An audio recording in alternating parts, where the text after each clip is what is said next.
bridge collapsed. The mountain road washed out. All the signs are obscured by fog. Your only directions are detours. Eventually it dawns on you. Sometimes you need to get lost to discover where you're supposed to be. Welcome to Merlin's Barn.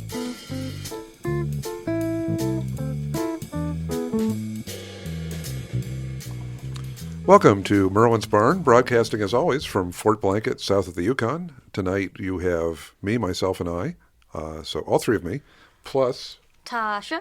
And Matt. And once again, we are running on the 1,000% better new sound. Everybody with their own mic. Whoop, whoop. Yeah, it's absolutely I have amazing. my mic. They have their mic. He has his mic. Don't touch my mic. Stay away from my mic. And I think I got the pronouns right. I don't know. You did. Thank Yay! you. I try. I I'm still an old appreciate it. white guy, so bear with me. You do better than most people. I appreciate it. All right, so tonight we are telling you the story of the Red Ghost. This is something that this is a story that I ran into in an American Heritage from I think 61 or 62, that my grandparents, when I was a kid, had these on the shelf in their study. And it has stuck with me ever since. And it hit me the other day because I was going through boxes of books in the hayloft and saw the American Heritages and went, you know what, we really need to do this. But it's been hours, I think. Yeah. Hours of work. And luckily it was a quiet week at school. Because something we were discussing earlier was the difference between, Matt, how are you putting it, in a time before Encyclopedia Britannica? Oh, right. Yeah, a little, context. It's like, okay, we have the internet now. We can see pictures of just about anything.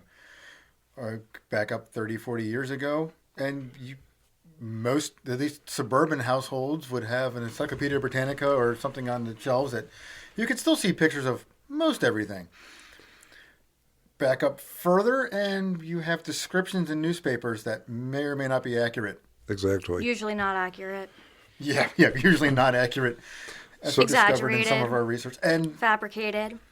Yeah, flat out fabricated. oh yeah, straight. Yeah. Oh yeah. If you think our media today is bad, oh my God, take a look at it 100 years Remember, ago. we actually started a war with a European nation and stole a bunch of colonies over a boiler malfunction on one of our ships. It was all badly reported. So the American Heritage, they researched what we're going to discuss today in 1961. And as far as I could tell, they used one or two newspapers from the Old West. And as I dove into this, I have access to newspaper archives. And I started searching. And I did a search for the Red Ghost. And I found, I even used note cards. I've been making my kids use note cards so I can combat the AI and have them and see that they're actually doing research. And I realized the best way to do this, to pull together all the resources, because while American Heritage, it looks like, used one or two newspapers when they did their article, I had access to a pile of them. So I was able to take a look at common stories that tied together. In some cases, years that were totally different, where where it was like something would be reported, then it wouldn't be reported for a couple of years, and then the newspapers would be bored and they'd pick it up. And just pure inflation of fact just to get attention in some cases. So, Fabrication. Yeah, fabrication. There's another word I was looking for. And an obsession with the Apaches for a bit, which I've just sort of yanked because That was upsetting. it was just, it wasn't adding anything to anything. It made things worse. So did you get to use a card catalog? I did not yet get to use a card catalog. No, I'm sorry. I've only run one library that had a card catalog in it. That card catalog was there for 2 weeks because we had been moved a few years before that to an online system. And I found the head of maintenance was about to break up the card catalogs with a sledgehammer. So I gave one to a guitar maker for his parts, and I took one home and put it in my workshop. So what we're going to do is we're going to introduce you to the Red Ghost. You will slowly figure out what the Red Ghost was, and we're going to do a sort of a round robin. And are we ready for me to start off? Go for Might it. as well. Like I Okay. said yesterday, 24 hours ago, before you introduced me to this, I didn't know if the Red Ghost was like a new pepper out of South Carolina or Oh, God. like a video game character. Like I had no context. Yeah, that's and even I think the American Heritage was the American Heritage even mentioned. This is not an American Indian ghost, or that might have been in one of my other readings. I'm not sure. So the Red Ghost. This goes back to the late 1800s. The first appearance of the Red Ghost is in the spring of 1883. The first report came from two prospectors who were camping in Oro Valley, Arizona. They were set up near a creek, and late in the night they awoke to their tent crashing down around them, pounding hooves and the screaming of an undetermined nature. What they saw when they threw their tent off of them was described as an impossibly tall horse that headed into the brush. The fellows headed back into Oro and told their tale to the other miners. When a group came back to search the area, they found red hairs on the bushes and strange hoof prints in the creek mud, backing up the two men's story. So that's our first appearance. Our second appearance is shortly after this. The next incident involved two sisters in Eagle Creek, Arizona. They, their husbands, and children were staying in a cabin. The husbands set out in the morning to find some lost sheep. Late in the morning, one sister headed to the spring to fetch some water. After the one sister had been gone for a bit, the dogs began barking wildly. The second woman ran to the window and heard a cry from her sister. Out the window, she saw something red. She saw something, and this is a direct quote, red, enormous, and ridden by the devil, as it was described in American Heritage. The woman quickly gathered the children and barricaded the house. When the men came home and heard of the strangeness, they took their guns down to the spring. There they found the other sister trampled and crushed. An inquest was held, as there was some question as to the surviving sister's story. The inquest verdict was, quote, death in some manner unknown to jury, unquote. Some question remained as to if one sister murdered the other, but what an odd method of murder. I mean, how is somebody going to murder the other one by trampling? Also, those strange hoof prints were seen in the mud around her, right? Oh, around the spring As was too. the fur. Yeah, that's yeah. So there was fur. There Did was. they call them cloven hoof prints? Is that what they described They're it? not cloven because that's an entirely different type of hoof. I mean, the camels have more of like a pad with toes, but I But guess at this point, all these people know are goats and sheep with Yeah, cloven yeah. hooves versus a horse with a single. so we could use cloven just for their world Yes. of describing it. Soon the area was abuzz with reports of the Red Ghost, some likely truthful and some stranger than fiction. One man reported chasing the Red Ghost to a cliff's edge, where it then galloped across thin air over the Black River Valley to a cliff a half-mile away. The same man, however, also reported a flying grizzly bear and a mountain made of solid gold that the Apaches would not let him near.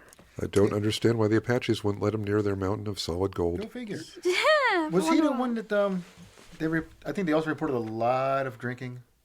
What were some of these Probably. stories? I think there was some prospectors that there was a lot of drinking because there was like an overturned cart and Oh I no. think barrels of whiskey and stuff like that. And that one I just didn't even include. 'Cause Oh, I was okay, like, yes. I know some of these stories. There was a lot of drinking, and Yeah. even in newspaper accounts at the time, sort of dismissed it. Well, it's like our flying grizzly bear friend here Yeah. was only included as a case of, yeah, we got this report and then we got flying grizzly bear boy. About a month after the death of the sister, the Red Ghost was spotted and identified. The specter was definitely making a distance as it was near the Salt River, about 80 miles from Eagle River. A fellow by the name of Cyrus Hamblin set out searching for lost cattle. He climbed a ridge to look around and saw movement in the brush. Curious as to what creature was As to what the creature was. Yep. Curious as to what the creature was, as it was definitely not cattle, Cyrus waited until it crossed into the open. He recognized it as a camel from encountering them near the California border, though he never expected to see one this far into Arizona. Cyrus also described the burden the camel carried that looked a lot like an upright man. Seeing no movement, he assumed that the man was dead. I I have a question for Cyrus, and I know he's not here to answer us, but You can get the Ouija board out. how is he that he's familiar with camels and near the That's, California border, We'll get there. and just didn't expect them to travel to Arizona, like casually, like it's just it's the California camel. Like I don't know. you got the but Asian ones, and you've got the Middle Eastern ones, and you got the California ones. Like we just don't like it when they migrate to Arizona. of the evening. I did it. This was an earlier discussion before we recorded about alliteration, and I achieved one. Yay! I'm so proud of you. All right. right. Cyrus was known as a sturdy fellow, but even so, there were still some questions. The Oh, good, I'm sightings, not the only one. So many questions. the sightings continued, and some Mexicans in the area named the beast Fantasia Colorado, which I adore that. Yes, Is that a soft drink? could be. Next, a group of 2 or 5, depending on the source, prospectors encountered the ghost. They reacted by firing upon it, causing it to run away. Not fantastic shots, apparently. They reported that it left behind a piece of its grisly burden, a human skull with a few shreds of flesh and hair still clinging to it. Yeah, and from this point Yummy. on, there's the reports of the skull. There were a couple other reports that had like a leg fell off. So this body is rotting and falling off of this poor thing at this point. Yeah. So, do they think it's a ghost at Well, the time? until Cyrus identified what it was, nobody knew. They thought it was a demon. They thought it was the devil. They thought it was anything because nobody had a clue. It's like, And like we were talking about, who had seen a camel other than our friend Cy here? but like, they shot at it. On average, if you have a demon or a Well, by devil that- or a ghost, shooting it's going to be ineffective. Well, that's in our modern day parlance from sci-fi and fantasy and stuff like They that. brought the Okay. cryptids, though. People shoot at Bigfoot. And actually, Yes. you bring up cryptids. I just consistently think of this as the actual true American cryptid Yes! that we have proof that it existed. We know it existed. We have proof. There were so yeah. Look at this. I'm like, this should be on the cryptid list. The red ghost. So after a few more weeks of quiet, the red ghost appeared a ways to the north. The St. Louis Globe-Democrat newspaper reported the following. I figured it was just best just to go with their quote. Quote, "No one saw the uncanny beast for some weeks after this, but finally it appeared to the northward. One of the cowboys belonging to the Anchor J outfit rode up about dusk to an abandoned branding corral. There was something in the corral, and as he came up, a great red camel burst out. Through force of habit, the cowboy's riata was out, and he lassoed the beast. In about 2 minutes, he wished that he hadn't. The camel charged him and his horse, which, while it knew all about steers, was unversed in the ways of camels. When the horse tried to rear up in pirouettes, the charging beast would pass by, as anything in the cow line would have done. He was caught by the camel on the throat, and the man and horse went down together. Oh, shoot. The camel did not stay to fight, but went off as hard as he could pelt, dragging 60 feet of good rawhide riata after him. When the cowboy got back to camp, I think the horse was fine. He explained a good deal of the mystery of the red ghost. The pack on his back was nearly gone, but there was no question it had once been a man." Most of the newspaper reports of this incident match this one, although one of them, here's the word I was looking for, sensationalized. One of the reports that I believe was sensationalized reported the cowboy dying and telling this story with his last breaths as he was supposedly trampled. But I'm going to go with the majority of them, which really read like this one right here. Although I think a couple of them had like the leg falling off at this point. I can't be sure. I've read so many of these. Limbs fall off at various points. It's just a natural part of decomposition. Especially when your body's being dragged around. It's going to happen. Suddenly, all my parts are falling off of me. No, that's a leprosy song. Oh, you're right. Sorry. There's a quote from Hitchhiker's Guide to the Galaxy that my friend here is rapidly running out of limbs. Oh, God. Yeah. That's wonderful. So, all right. So why the heck were there camels in the West? This is a good question for like the 3 people in this whole story so far that even know what a camel is. Possibly, it sounds like this cowboy might have known what one was. So we're giving credit to somebody else somewhere. Yeah. Let's just say there's very few people who've even seen a camel at this point. So apparently it begins back in 1836 when Major George H. Crossman recommended that the Army purchase camels for exploration of the Southwest since they could go longer than horses without water.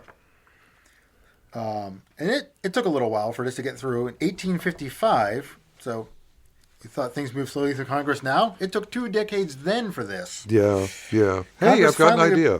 finally appropriated $30,000 to purchase camels. Whereas Major Henry C. Wayne and Lieutenant David D. Porter were sent to the Eastern Mediterranean on a purchase mission. Major Wayne was a horse trader and evaluated offerings of Smyrna and Alexandria, finally purchasing 33 camels at $250 each. I'm thinking that's even a lot of money back then. But, I mean, I should have looked up the inflation rate. Yeah, That'd be interesting. probably Yeah. was quite a bit. Do you mind Yeah. if I look that up real quick? I'll be completely offended. No, yes, I'm please. so Go for it. sorry to offend So- you. Utilize the power of Google that they did not have then. Apparently, he selected camels very well because only one camel didn't survive the ocean journey to Indianola, Texas. But 2 more camels were born on the trip. So they got a bonus camel. Yes. Oh, nice.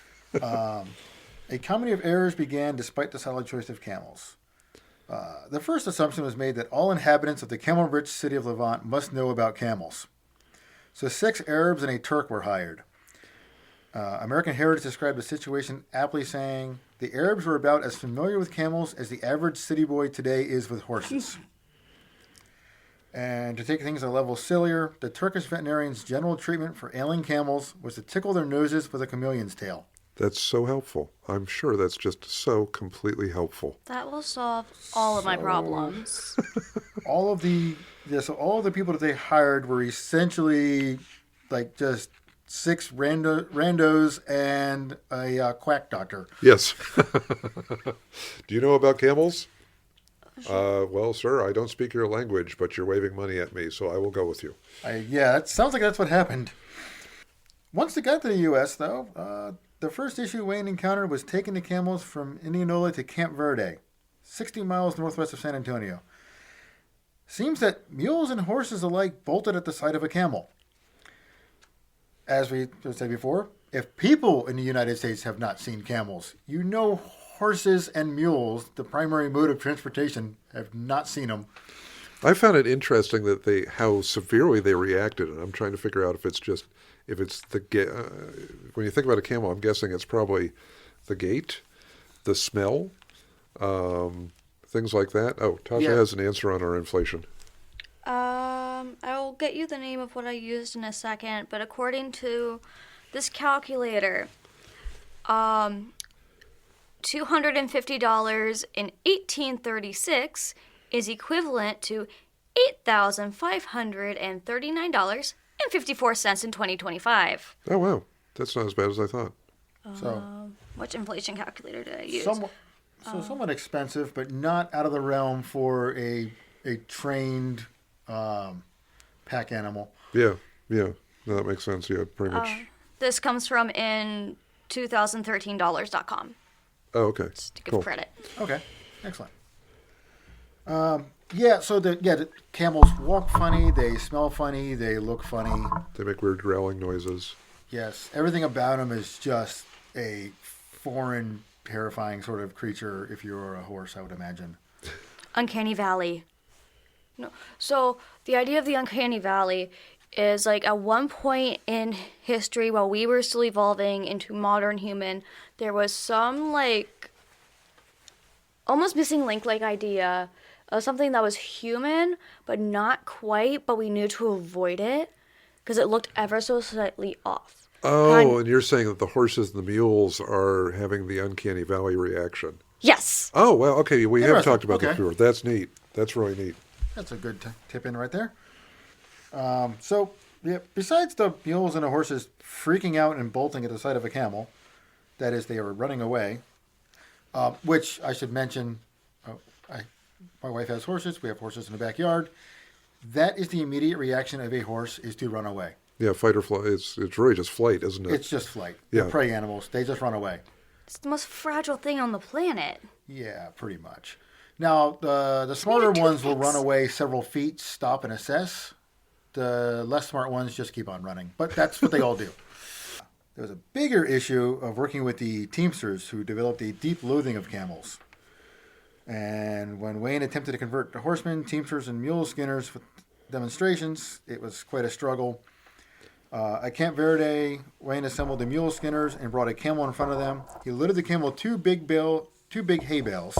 These were like huge hay bales. Yeah, very large, the size that normally a mule would only carry one. He then loaded two more into the camel. He then had the camel then rose up and trundled off with 4 bales. So 4 times what a mule could handle. And American Heritage states that this was the sole recorded occasion on which a mule skinner expressed approval of a camel. The abusive mule skinners met their match with the camels, and as a result hated them. As I mentioned a moment ago, horses and mules are prey animals. They can sort of be driven into doing what you want them to do through a little bit of force or a lot of force. Not camels. I think it was like I almost was thinking when I was working on this research that it was like making them herd cats. Are camels' eyes slightly more forward-facing than a horse's? Yes. That I think they are. I think they are more forward would facing. technically make it They're not. predator. They're not a predator. Not Well, a they're a predator for mule skinners. Yes, they are. They're bordering a very fine edge there. I'll give them Some that. scientist is going to actually be the first person to email us and tell us we're morons and we should stop. Please. But we thank you for listening. Thank you. Yeah, so the camel handlers, they came to understand that camels fight back. First, they spit. If you're lucky, you only get spit upon by nasty, half-chewed grass and hay that they'll regurgitate up and spit at you. Mixed with bile. And after that, they bite. And they bite viciously. They have really big teeth, and they're not afraid to use them. And if that's not enough, at least one of the mule skinners was trampled to death. Beyond these issues for other problems of understanding, camel handlers firmly believed the myth that the humps carried water, and therefore would not water the camels as long as the humps stayed Firm. or kind of filled appearing. And sadly, camels, some of the army camels simply died of thirst because they were not brought to water. Because of the stupid. Big stupid. Big stupid. So Big much stupid. It doesn't help that their veterinarian was a Turkish guy who'd probably never seen a camel before and Do you think waved it- chameleon tails at their noses. Do you Why think it's thirsty? chameleon tails? I think I can fix it with a chameleon tail. Oh, it's dead. What are we paying you for? My fez is really sexy. And Tasha brings up the excellent point. Why chameleon tail? I don't know. Is I it don't know. dried? Is it fresh? Did I it have just no- fall I don't off? have any other detail other than Fezman was waving a chameleon Was the tail. chameleon still involved? What's the matter doing? I don't know if it was removed. Maybe it was hanging from his fez. I'm not sure. I'm obsessed with the fez now. I'm going to go get my fez. Pheasants are cool. Fezes are cool. Despite the myriad of issues, the Army did successfully put the camels to work. Wayne, the initial purchaser of the camels, found another camel convert in Lieutenant Edward F. Beale. Beale had quite a military career by that point. He joined the Navy at age 14, then switched to the Army, where he even served with Kit Clarkson.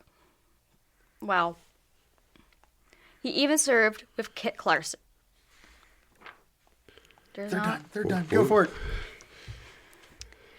He joined the Navy at age 14 and then switched to the Army, where he even served with Kit Carson. Carson.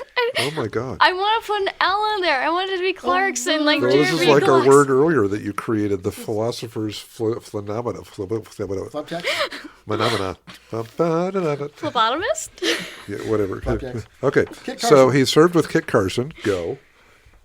Bill traded with the camels and in 1857 was assigned to survey from Fort Defiance, New Mexico to California, essentially establishing the mother road that would later become Route 66. Oh, wow. That's Yeah, neat. that's really Yeah. neat. My admiration for the camels increases daily with my experience of them, he wrote in 1858. Bill even learned some Arabic in case the camels were homesick, which I think that's like the sweetest, most like impressive thing. Yeah. He was a camel whisperer. Literally. It's like, I understand that these creatures have no idea what's happening. This is the little bit of comfort I can truly provide them. That is just Yeah. so beautiful. I thought it was one of the absolute sweetest things when I saw that. Beale referred to his camels as lovable and docile, yet the Teamsters still hated them. It really seemed that the personality of the Teamsters and mule skinners were just not a fit for camels. Dumb, brute violence was definitely not how you work with a camel. Lieutenant Beale did prove the camel's mettle more than once. In an epic contest, he pitted camels against mules in a 60-mile race. The website True West described this race using 6 camels against 12 mules and a 2.5-ton load among the camels and 2 army wagons, each drawn by 6 mules. The 6 camels came carrying their loads with no wagons and took 2.5 days. The mules took 4. The camels could go farther, could carry more. You just had to get along with them. And water them. Yeah, watering them's good. Watering them and not teasing them and not just being mean to them. General animal respect. Yes, it be gets nice you to them. far. When the American Civil War began, the camels were split up between various forts and outposts. At this point, Lieutenant Beale had been reassigned. Those remaining by 1863 were sold or released into the desert, which is definitely not a nice thing to do to a domestic animal. Around this time, the mining companies also experimented with camels, thinking, hey, the army just bought the wrong type of camel, so they brought in Bactrian camels from Mongolia. These are the 2-hump variety. In the end, things worked out about as well for the mining companies as they did for the army. The mining companies were thinking, well, hey, if we've got profit-driving people to take better care of them, it'll work. No, it absolutely didn't. So whether it was a 1-hump or a 2-hump camel, this whole idea did not work out. The last of the original army camels died at age 80 in 1934 in the Los Angeles Zoo. The last sighting of a camel in the wild was in Baja California in 1956. How long do camels live for? 40 to 50 years. And so 80 was a very, very happy camel. But wait, what happened to the red ghost? After the last attack in the corral, the red ghost was not noticed for years.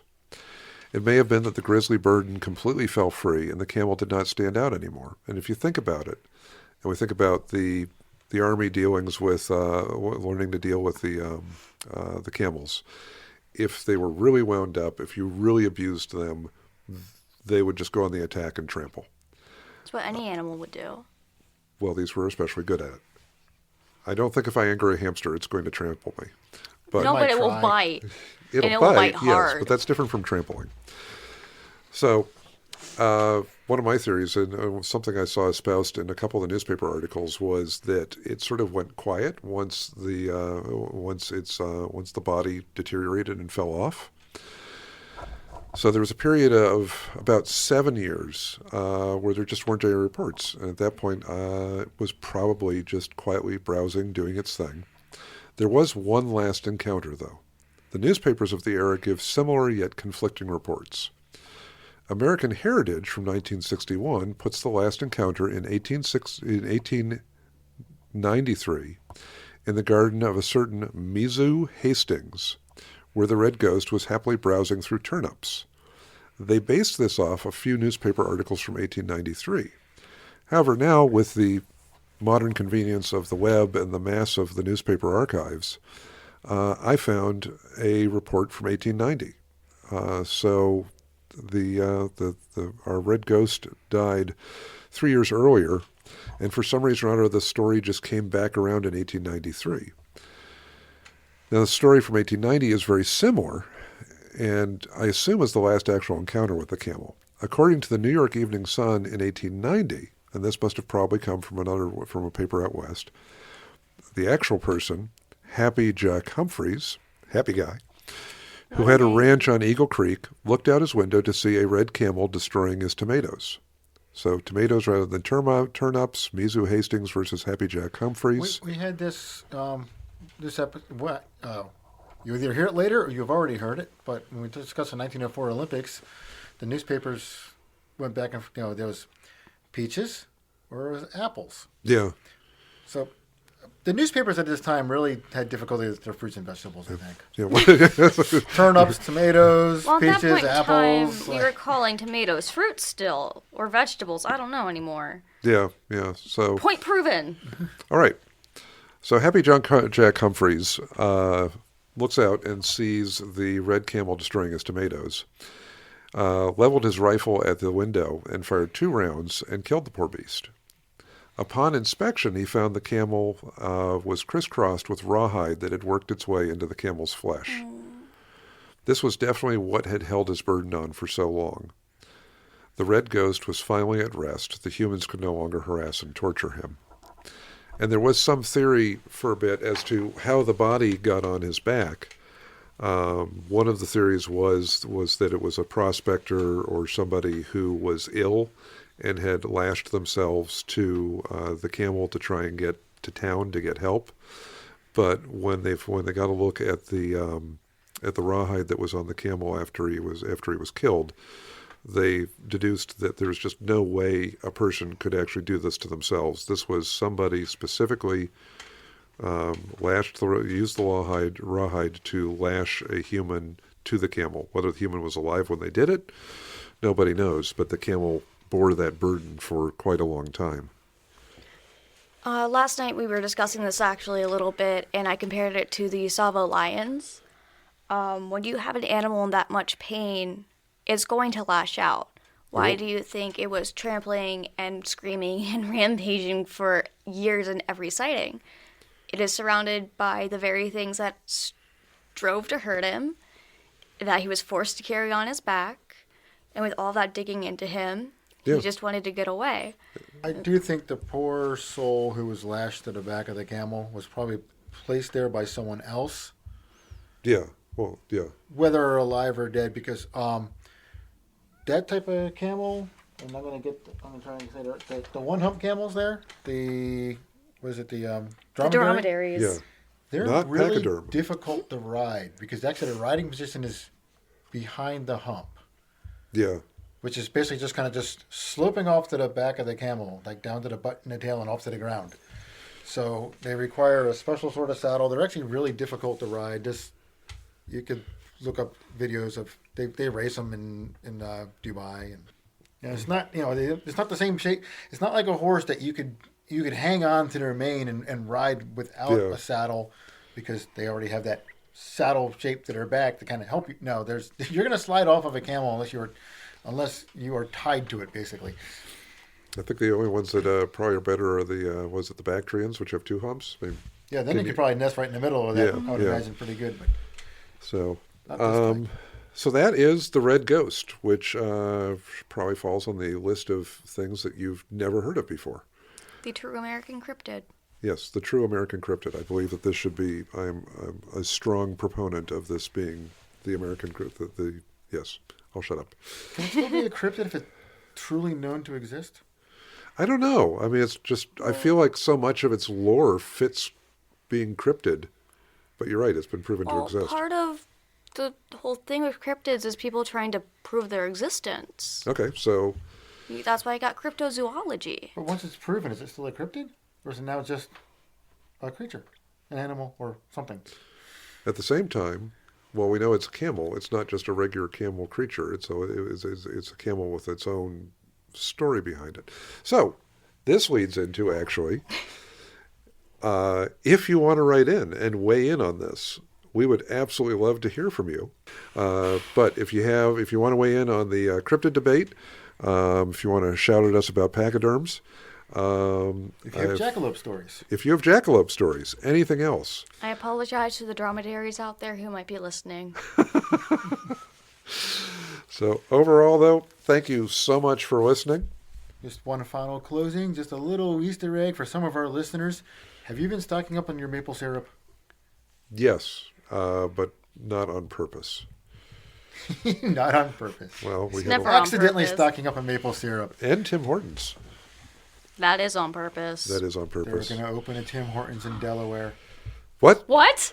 I got news of it from my mother. Okay, so that Okay, will but is be it on a base or is it somewhere actually accessible to normal humans? No, it's accessible. Like it's like there's a gas station that's being converted over to. All right, so I'm going to sign us off here. Folks, thanks so much for listening. And when this Tim Hortons is built, we will obviously be going there and doing a report live on site.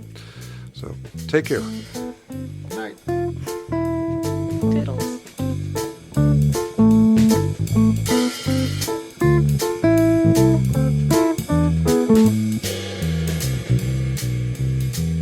Yeah, Okay. like not Donald Sutherland, but like one of the other professors in Animal House. Like just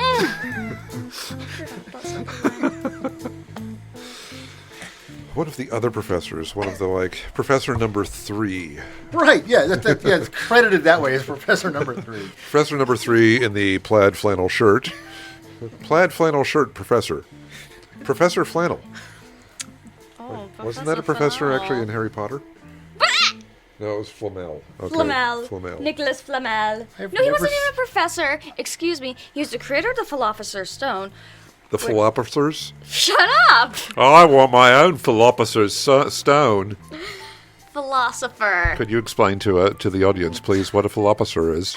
It sounds so beautiful. Everybody should have their own philosopher. It's a failure of a philosopher. My mind just went to flapjacks. I was just thinking pancakes.